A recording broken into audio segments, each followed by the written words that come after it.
there guys, it's the PC Guy here with the news in tech and gaming for the week. For starters, let's begin with the exploits that have been recently found for Intel CPUs called Zombie Lane. It has actually been resolved, kind of, by a few manufacturers that the solution that they found is to disable hyperthreading on the processors to stop those exploits from being taken advantage of. Obviously, this results in a drop of performance for those CPUs, and like we said last week, all these exploits like Spectre, Spoiler, etc., and now Zombie Lane and some others, they affect mostly Intel CPUs. So it has actually been benchmarked and tested, and in terms of all the mitigations that have been implemented, and those mitigations also carry an impact on the performance of the processors, obviously. Those performances drop 5 times more on Intel CPUs than AMD. So this kind of reduces the gap between Intel and AMD in terms of processor performance. Speaking of the performance difference between Intel and AMD, a few benchmarks have appeared for the upcoming Zen 2 chips, specifically a Ryzen 3000 CPU with 16 cores, 32 threads, which is probably the flagship version that we have been hearing about for a while now.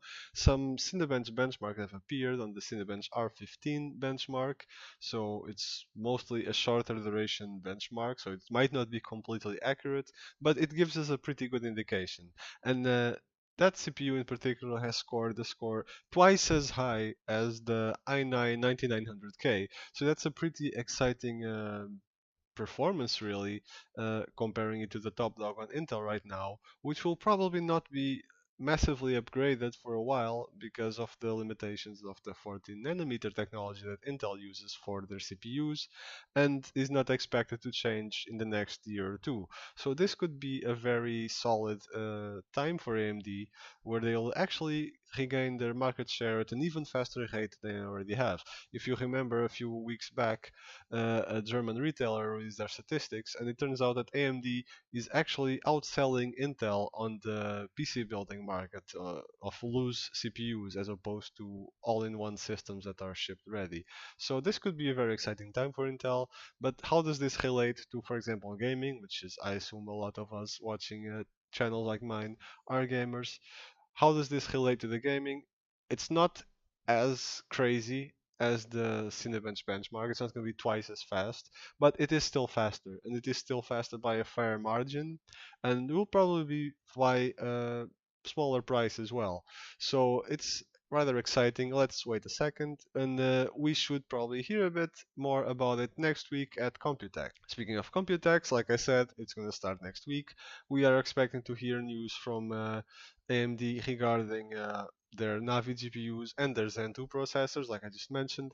It is known for a fact that the new motherboards that are specifically made for the Zen 2 processors are going to be released then, so it is most likely that the CPUs will also be released then or announced for a release very shortly after, because there would be not much of a point in the motherboards being out and the CPUs not being. So we're expecting the CPUs to be launched then, or announced, like I said, and some more news about Navi, although possibly not a Navi release yet, or at least not very soon, but we'll see about that. There's also E3 coming right around the corner, so probably Navi will be having a bit more of a spotlight there as opposed to CPUs, but we'll have to wait and see.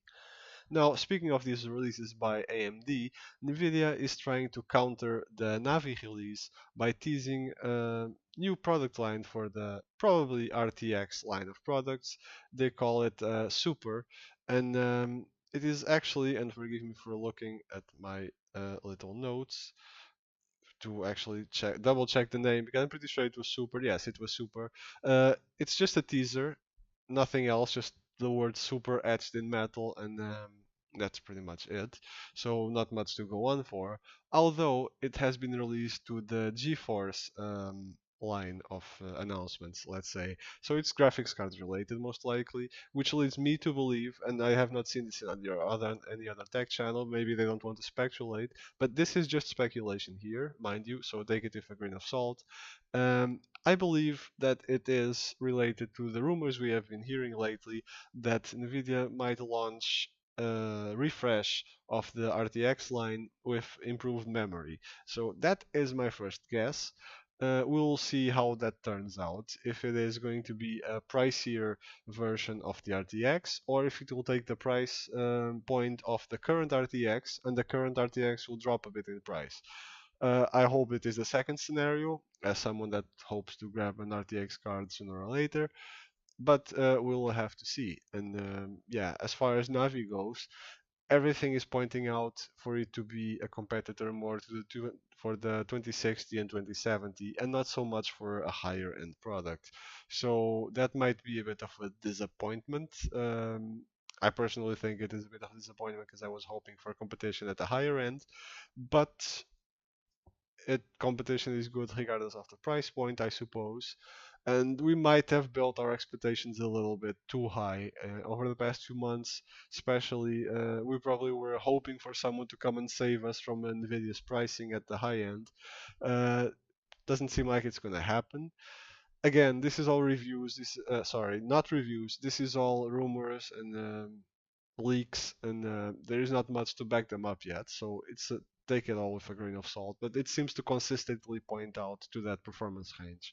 So let's adjust our expectations to that and not be disappointed just because it didn't live up to the rumor, because AMD themselves never said anything about that. What is a bit more worrying as well is that it is rumored that they will have no hardware support ray tracing. I'm not sure how that's going to work out because they did want to join the ray tracing game, but yeah, it doesn't seem like it's going to happen if you trust the leaks. Let's just wait until they're released to make a more valid opinion that's just not hot air, basically. On a bit of a more, well, interesting news, if it were actually close to any of us, at least it's not close to me. Thermaltake has launched a superstore dedicated exclusively to water cooling, and it actually also has courses in water cooling there that people can follow for $10-20, I believe. And the store is located in the middle of Taipei, so probably far out of the way, because I've noticed most of my audience is more Europe/US. But yeah, it's also always nice to see something like this, and I kind of wish something like that was in the neighborhood. I would love it. I would probably have them hire someone to build me a little room there and put a bed there, and I would just move in there. But that doesn't seem likely to happen anywhere in the near future, and it's probably never going to happen outside of very large cities. Maybe you'll see something like that here in Amsterdam or something eventually, although even that I doubt it. In any case, they have products from all sorts of brands and manufacturers, all things water cooling. It is quite an exciting thing if you are near it, especially for us kind of tech geeks. And it's just nice to see something like this happening. Whether your opinion of Thermaltake is good or bad, because of all the legal issues that they have had in the past with other smaller companies.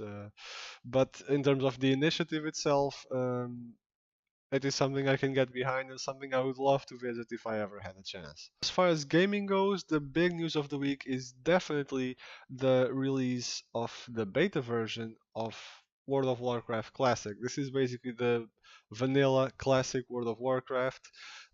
No expansions, no patches. They just picked a patch and it starts there. It's meant to appease a bit to the rose-tinted, it used to be so much better crowd. I personally don't see the appeal, as you can see. I would be interested in trying it if I had the time, which I don't. But I don't see a lot of the appeal. In the end, it's a bit of a different game. It has been launched in the beta capacity as a sort of a stress test, and it will be fully released sometime soon in the summer, I believe.